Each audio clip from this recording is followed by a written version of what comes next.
And 2018 is when sports betting was legalized across the country for states to implement, but not at the national level. What has happened in that time frame from your perspective? I'm going to start with you, Steve. Since 2018, what have you noticed?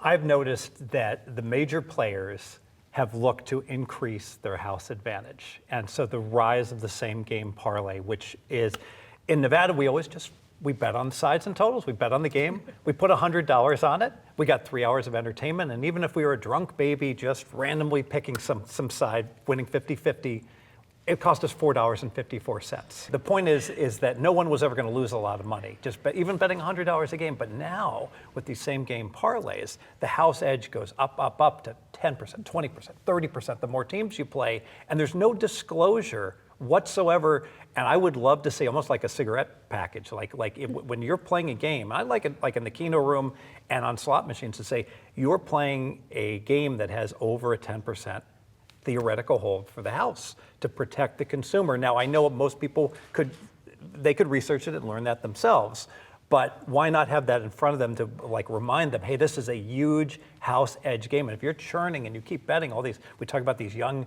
youths, and it really is mortgaging their future. They're going to lose all their money rapidly rather than slowly gambling in other ways. Quick anecdote, in 2002, I worked for the mayor, and the mayor called the commissioner of the NFL and said, why won't you run our Las Vegas spot? They would not run a spot from Las Vegas in 2002. And now we have Al Michaels telling us what the spread is. And so for me, I feel like this acceptance of gambling, it's just so accepted now. And it's so easy. And the other night, my daughter and I are watching the UFC fight, and they had the prediction market right there on the screen, and they're just showing it, and it's all so accepted and normalized. And so there is not any protection surrounding that. There is no, we have our 1-800-GAMBLER on some of these spots at the very end in 2-point font. But the fact of the matter is, we just really need to educate people more. And I think that's the biggest issue, is that it's become so prevalent, sports gambling and sports betting. And the fact of the matter is, we just really don't have enough protection surrounding it and enough awareness. Who's responsible for that education? Who pays for it? Should that be the federal government? Should that be states? Should that be the gaming companies themselves? Who wants to start? Steve. Steve's excited. It has to be the federal government and the states, because there's an inherent conflict of interest. The providers of the gaming, they want people to be playing the high house edge games. They don't want, and this is documented in the movie Owning Mahoney, where they're just like one of the casino employees tries to educate him, and they're like, he gets fired. What are you doing? These are our best customers. So I really think either the states or federal, I don't know which, need to mandate the rules such that the patrons are educated, and if they need help, that they get help.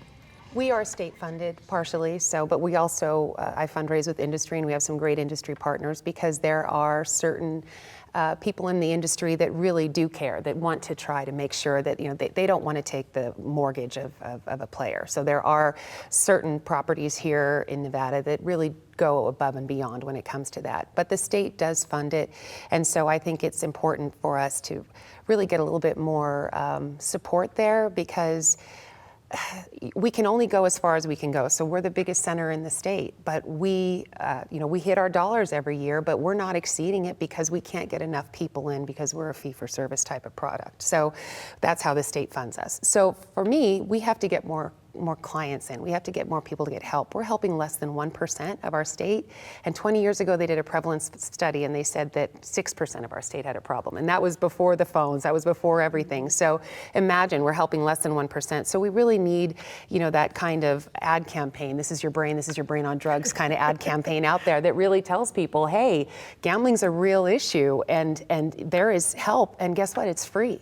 So I think it's on the states, really. I know that there was some federal legislation out there that did not pass. And of course, everyone would love more money to put towards this. And if the states can grab some of that for us, from a federal perspective, that's great. But it really needs to be, I think, monitored through the states and pushed. Through the states versus federal.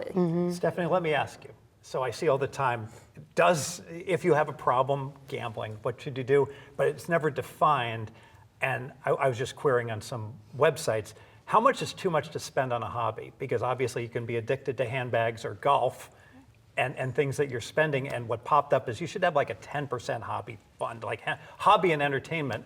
And I wonder if there's any way to quantify that to someone like, hey, like if just on gambling alone, if you're spending more than 5% of your income, and I know the person that's making billions, it's different and they can do whatever they want, but just for the average person, do you think like 5% would be like a general guideline? Maybe you might have a problem if you go above that? I think it's more than a number, so I don't think it's a percentage. For instance, on our website, we have an assessment. You can answer these 20 questions. And I hate that assessment. You know why? Because every coin collector spends time away from their family. Every golfer has a golfing addiction. They're spending time away from their family. I know, but are you leaving your positive? I know, but are you leaving your kid, at the daycare until 6 o'clock when you're supposed to be there at 2? Men that are golfing 3 times a week, they are. Okay. Listen, I'm not into sports addiction, but I know a lot about gambling addiction. Yes. But for me, I do think that you need to ask yourself those questions. And sure, you're spending money on golf too. There's prop bets. There's all kinds of stuff. We actually have advertisements out at some of the golf courses here just to make sure.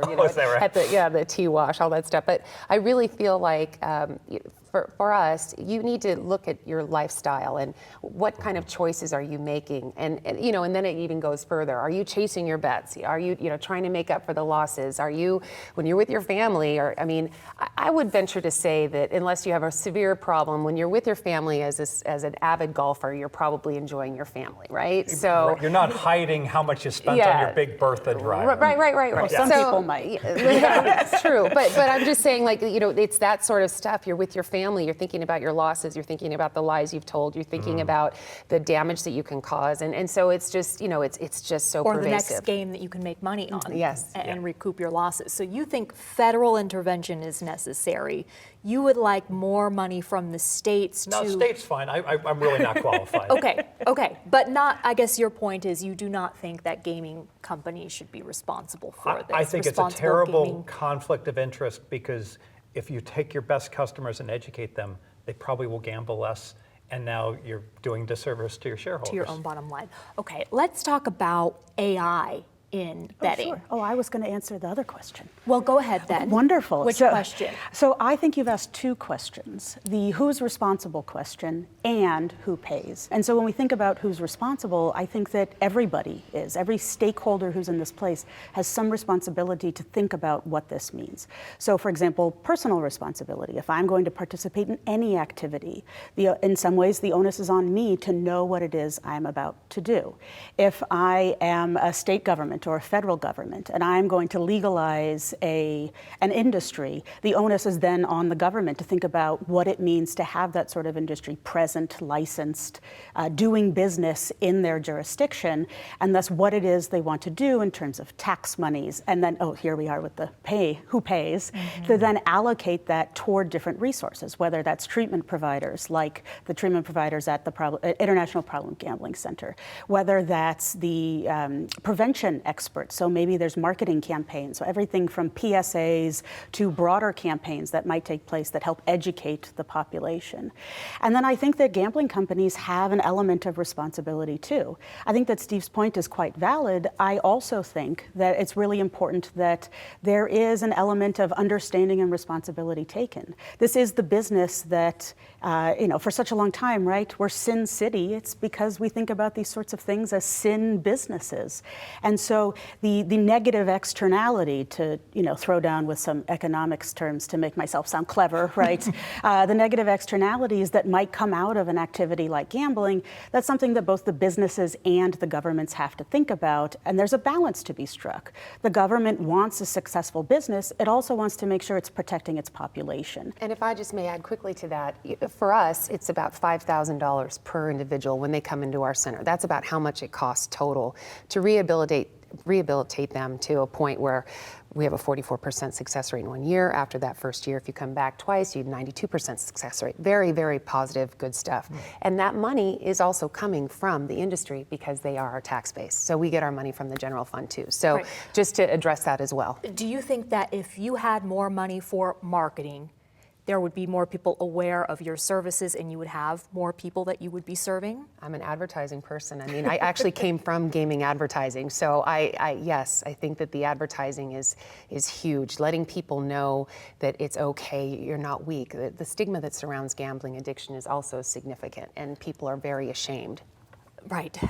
The AI aspect, I brought that up in connection to responsible gaming because these companies can monitor how much money someone is putting onto their app and see if it's maybe out of the norm and can detect kind of risky behavior. What are your thoughts on their ability to monitor that activity?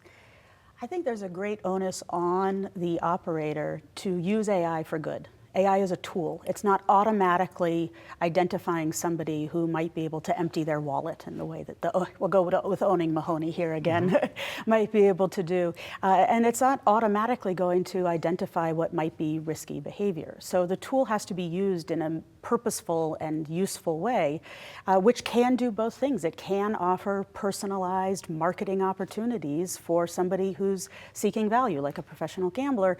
It also can, and frankly should be used, to identify what can be potentially risky behavior. This, by the way, is still a very difficult thing to do because it's not just identifying what might be risky behavior, it's also catching a person at the right time for an intervention. And with that, I'll turn over to Stephanie to talk more about what it means once you get to that point. And what we need to be careful of too, and what we found is, of course you want to add these protections, but the more protections you add, then you have an individual going, I'm just going to go to the black market where there's zero protections. So that, it's a very delicate space to try to balance. Okay, let's give them enough protections, but not too much. So I mean, it is a little dance, and I think that the responsible operators that are out there, I think that they're really trying to navigate that in a way so that they can help their customers, but also not be a burden. Stephanie brings up a great point. I have a question for you. So in an ideal world, I would have You're a big... taking my job. Oh dear. Go ahead. Keep going. In an ideal world, I would have all the casinos have databases of their most of their players use players cards. All right, so boom, we can add up someone's loss for the year, and then we could query. We got their address, and we could look at what now they could be,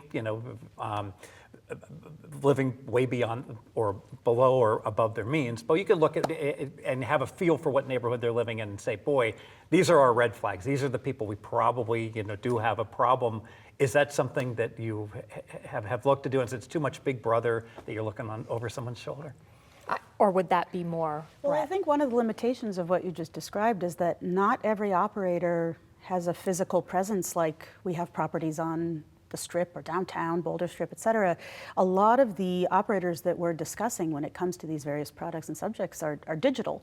And so while they may know generally where you live, it might not be a true reflection of what your available assets are. Last topic, prop bets. The NCAA wants them to be banned because they say their athletes are getting harassed for not achieving whatever that prop bet is, rushing for more than 35 yards, for example. What is the answer here in your opinion, Steve? Well, there's two issues. One being the players being harassed, and the other is the integrity of the sport. I'm going to just address the integrity of the sport. I think 99% of people that bet place very modest wagers. So just put limits on these. Don't let someone bet more than $200. At that point, players are not going to be involved with point fixing of their points when the professional bettors, the bad actors, can't get down anything significant. So it's the United States of America. I want to have as much freedoms as possible, but I recognize let's not have these crazy situations where you're hearing about someone betting $450,000 on the first half game of a Southern Miss. I mean, what are we doing? So by setting those limits, you're going to eliminate the big bad actors, I guess. Yes, they're still going to get yelled at though in the stadiums, and I can't fix that. Brett, what do you think? I'll speak a little bit to the athlete abuse then. This is a very big issue. It's not something that's even limited to NCAA. We're seeing this with sports across the gamut. So it's not even just the biggest sports that we see. We've seen commentary from, for example, sprinters who run in track and field and athletics. And as we head toward the Olympics now, what might be happening across a very broad span of sport. So these proposals, it's incredibly difficult. While there's a lot of history in dealing with these sorts of issues from more mature markets, so there's, for example, quite a lot of sports betting markets in Europe that are a lot more mature than 8 years old for most of the United States, even they still don't necessarily have some sort of ideal solution to figuring out how to completely end athlete abuse, how to completely end sport integrity and breaches and fraud, sorts of issues. So when it comes to something like banning prop bets, there isn't evidence that this will work. There's also isn't evidence that it won't work. And so it's very difficult to put forward very prescriptive measures like this and say with certainty, yes, this is the solution we're looking for. Stephanie, you get the last word. Thank you. If I may, I do think that when we look at the prop bets, I agree 100% with NC2A, because when we're talking about college athletes, it's just take it out. I mean, we already have NIL, which is already, I think, really changing the experience for it's changing players. Yes, yeah. It's changing the face of college athletics already, and we have to remember these are still young individuals, and so for me, I just looking out for their mental health. Also just the nonsense of prop bets in college sports. It's something I'm not excited about, but let the adults handle it. Let's keep it out of it. And the financial implications. Yes. If you're an NBA player, you're making your $8 million a year versus that college kid that can't afford pizza on Saturday night. He doesn't have an NIL deal and he's at a lesser program. Yep. 100%. And is more susceptible to be utilized and tried to manipulate it. Okay. Thank you all for joining Nevada Week, and thank you for watching